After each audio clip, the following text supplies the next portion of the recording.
Hey, we're near Des Moines, Iowa. We came over to Pork Expo, and on our way from the office, we took a little bit of a tour through west central Illinois down into southeast Iowa.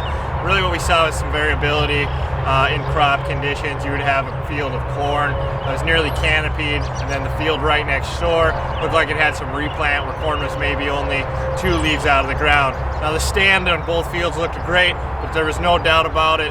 There were certainly some differences in height and timing as to when that corn was put into the ground. We also were able to visit with a few of the producers of ours, subscribers. A couple of them agreed to be on camera, do a little interview and Q&A with us. Very grateful that they took the time out to do that and answer some of our questions, including some of the challenges and opportunities that they're looking forward to in farming here in 2024. We'll cut over to that here shortly. Leave us a comment if you like this style of video. Also let us know how things are going on your operation.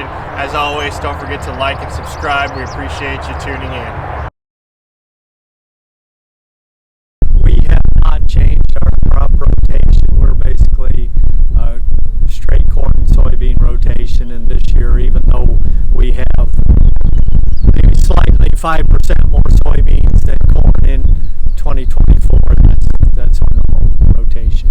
Our crop here, we are probably a little bit late, maybe 2 weeks late, later than average or later than 2023, but really in the last 2 or 3 weeks, our weather has straightened up, it's settled down, and we are now looking at excellent stands, and we feel the crop is on target. I don't know if we can make record yields, but we really don't feel like we've sacrificed any yield yet. Challenge is going to be expenses and challenging commodity prices. I'm not willing to say that commodity prices are low because they can always get lower, and really when we're talking about corn plus $4 and soybeans in the $12 range, those are historically pretty good prices, but our expenses are a challenge.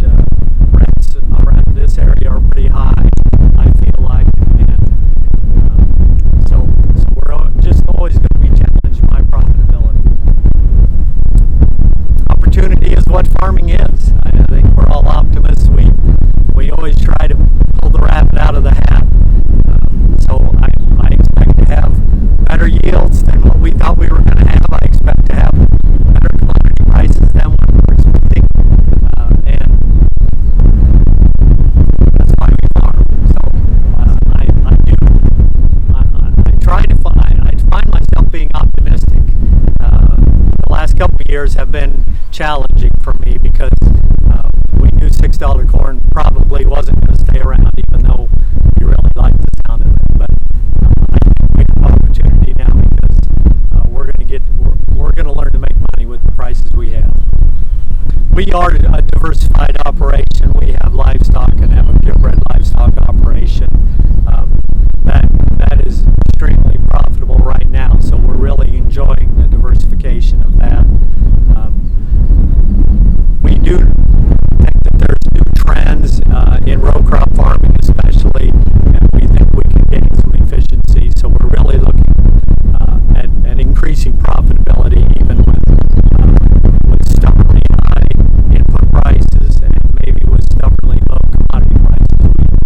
We still feel there's more profit to be squeezed out. We have looked at organics, we've looked at specialty crops, we've done some of those in the past. We do believe that there's a window there for producers like us, and efficiencies.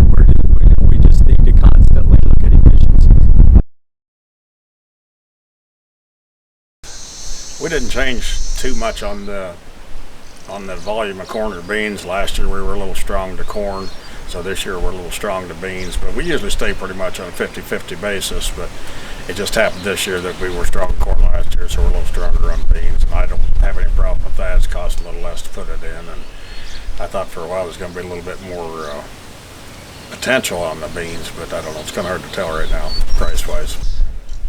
Our crop's off to a really variable start right now. We've got corn that's nearly to your waist, and we're side dressing. It's well over knee high, and we've got corn we just finished planting today. That some of it was replant, some was just replanted. But what happened was that we planted we started planting corn and beans both on the same day, the 10th of May, or the 10th of April.